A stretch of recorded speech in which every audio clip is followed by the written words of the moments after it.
souffrance. La souffrance, dukkha en pali, est la première des 4 nobles vérités. Elle est universelle et se manifeste sous plusieurs formes. Ce n'est pas seulement la souffrance au sens habituel, l'opposé du bonheur. La souffrance intègre les notions d'impermanence anicca et de non-soi anatta. La souffrance a de multiples facettes et divers degrés d'intensité. Tout le monde l'expérimente, elle est inhérente à la vie. Par souffrance, on entend les douleurs physiques affectant les différentes parties du corps, les dysfonctionnements physiologiques, les maladies, les traumatismes, les handicaps, les difficultés fonctionnelles, etc.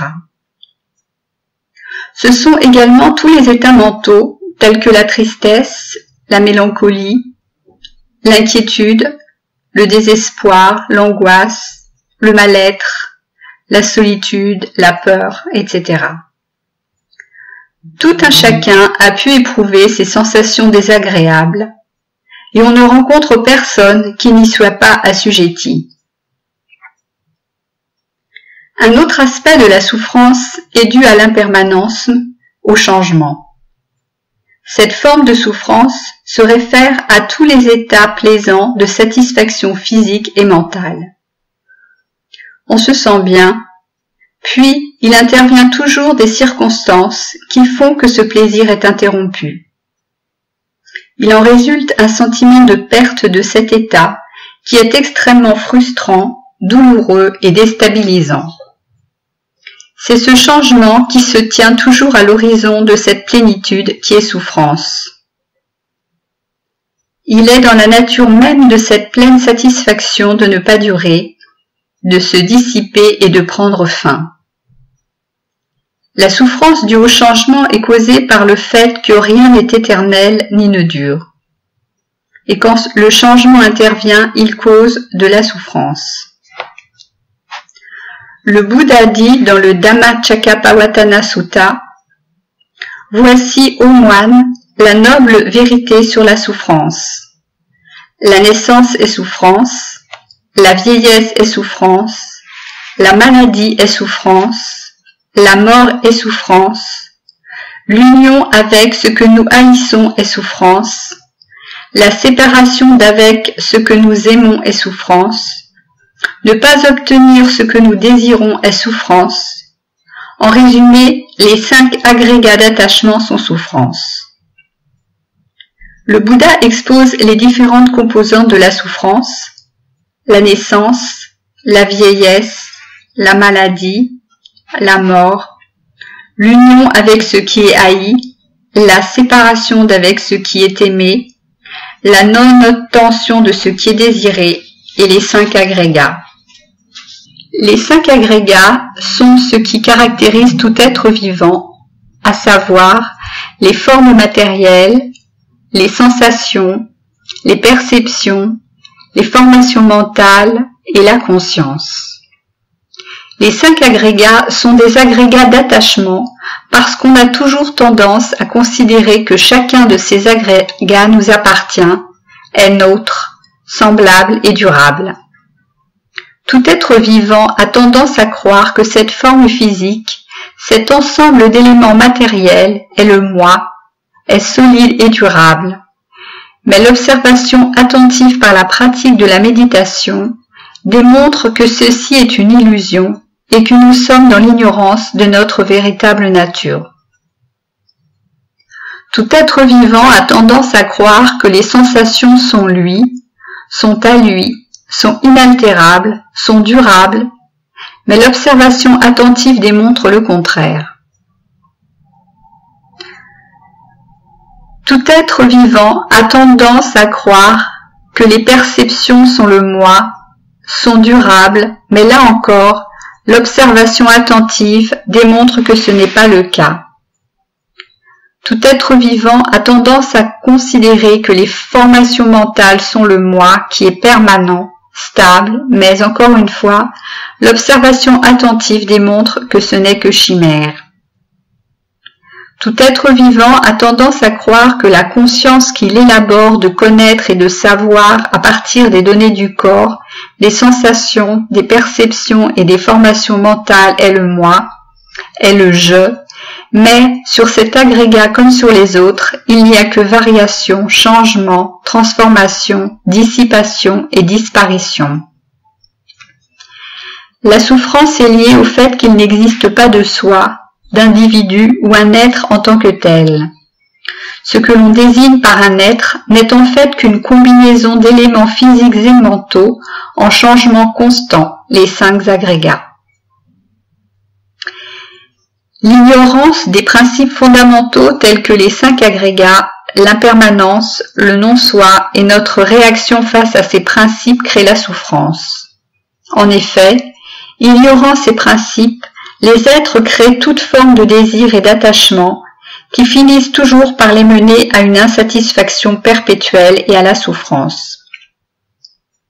Il existe toutes sortes de désirs et le désir ne meurt jamais, il renaît à mesure qu'on le satisfait, provoquant ainsi une insatisfaction perpétuelle de l'homme qui, attaché à toutes sortes de choses, en veut toujours plus. Et c'est ainsi que l'homme insatisfait de ne pouvoir toujours obtenir ce qu'il souhaite souffre en vain. L'avidité est causée par l'ignorance de la réalité, de l'impermanence de toute chose et à l'attachement que l'on peut donner à ces choses. Nous faisons l'expérience d'une vie faite de merveilleux moments et de moments difficiles. Pourtant, nous ressentons tous une peur tapie derrière notre joie, même pendant les moments les plus heureux. Nous redoutons que ce moment prenne fin, que nos besoins ne soient pas satisfaits, que nous perdions ce que nous aimons ou notre sécurité. Souvent, notre plus grande peur est la conscience qu'un jour notre corps cessera de fonctionner. Aussi, même quand toutes les conditions de bonheur nous entourent, notre joie n'est pas absolue. Du fait qu'il n'existe aucune certitude ou fiabilité dans ce monde, nous avons cette inquiétude permanente sous-jacente. Nous ne savons pas ce qui va se produire dans le futur, si nous allons souffrir ou non, que ce soit physiquement, mentalement, matériellement, émotionnellement ou affectivement. Nous pouvons être riches puis devenir pauvres, être en couple puis seuls, être en bonne santé puis malades. Nous sommes aussi attachés au bien-être et cherchons à accumuler le plus possible. Nous voulons toujours plus, nous ne sommes jamais satisfaits. À force de vouloir toujours plus, nous accroissons l'avidité en nous, ce qui nous fait tomber dans des renaissances inférieures. Il est bon de cultiver le contentement et de voir ce que nous possédons plutôt que de voir ce que nous pourrions posséder de plus. De cette façon, nous serons heureux dès à présent. Même une personne riche soumise à l'avidité souffre si elle ne sait pas se contenter de ce qu'elle possède. Un autre aspect de la souffrance est que, au fond, nous nous sentons seuls. Nous naissons seuls, nous mourons seuls, et tout au long de la vie, nous sommes fondamentalement seuls. Par exemple, quand nous sommes malades, personne ne peut prendre une part de notre souffrance, que cette souffrance soit physique ou mentale. Il faut connaître les causes de la souffrance pour atteindre l'état de cessation des désirs, des attachements et s'en libérer. Le Bouddha dit « Voici, moine, la noble vérité de la cessation de la souffrance. C'est la cessation totale, sans attachement, de ce désir même, y renoncer, l'abandonner, en être libéré. » Comment être plus heureux? En ayant une bonne éthique, c'est-à-dire en ne nuisant à aucun être vivant, humain ou animal, afin de ne créer aucun mauvais karma dont les conséquences seront la souffrance et une mauvaise renaissance. L'éthique nous protège nous-mêmes et permet de développer la concentration et de progresser dans la voie rapidement. Si nous ne faisons pas de mal, personne ne nous fera de mal et nous ne souffrirons pas. En étant généreux, nous serons également plus heureux, car nous serons à l'abri du manque, et nous connaîtrons l'abondance. Si nous ne partageons pas ce que nous possédons avec les autres, nous serons pauvres et nous devrons faire face à beaucoup de difficultés pour subvenir à nos besoins. Le don influe sur notre pratique spirituelle. En donnant des objets matériels, nous gagnons des qualités spirituelles comme la générosité. De plus, cela nous valorise, nous nous sentons être une bonne personne d'avoir donné, partagé et d'avoir aidé. De plus, pour être heureux, il est indispensable de développer notre esprit par la pratique de la méditation, car la méditation nous transforme, nous guérit et mène à l'éveil. Méditer, c'est regarder profondément dans le cœur des choses. La méditation n'est pas une évasion, mais une rencontre sereine avec la réalité. Elle nous permet de découvrir ce que nous sommes et nous épanouit. Grâce à la méditation, nous pouvons être à l'écoute de nous-mêmes, nous détendre, ressentir un profond bien-être, ce qui nous permettra d'être davantage à l'écoute et en harmonie avec notre entourage aussi. Pour aimer, il faut être capable de comprendre l'autre, et pour pouvoir comprendre, il faut savoir écouter attentivement. Pour avoir une écoute attentive, il est nécessaire d'être présent et libre de penser, ce qui s'acquiert par la pratique de la méditation. La méditation développe également notre capacité d'amour de nous-mêmes et d'autrui. Elle favorise une présence authentique et profonde et nous permet d'être plus appréciés et d'apprécier profondément la présence de ceux qui nous entourent et de ce que nous vivons. La méditation nous donne également le pouvoir de contrôler notre esprit afin d'avoir une éthique parfaite et d'être serein, paisible et joyeux. En étant attentifs, nous développons notre esprit et la pureté en nous-mêmes. Nous avons beaucoup d'occasions d'être attentifs. Par exemple, revenir à notre respiration, ou faire un geste ou un pas en pleine conscience, et cela est une immense chance de pouvoir le faire. Nous pouvons également produire la joie en nous-mêmes en lâchant prise sur notre idéal de bonheur, en arrêtant de désirer constamment, en étant pleinement conscient des conditions de bonheur déjà présentes dans notre vie, c'est-à-dire en appréciant ce que nous sommes et ce que nous possédons, plutôt que de vouloir être ou avoir davantage. Nous pensons que le bonheur n'est possible que dans le futur, quand nous obtiendrons ceci ou cela.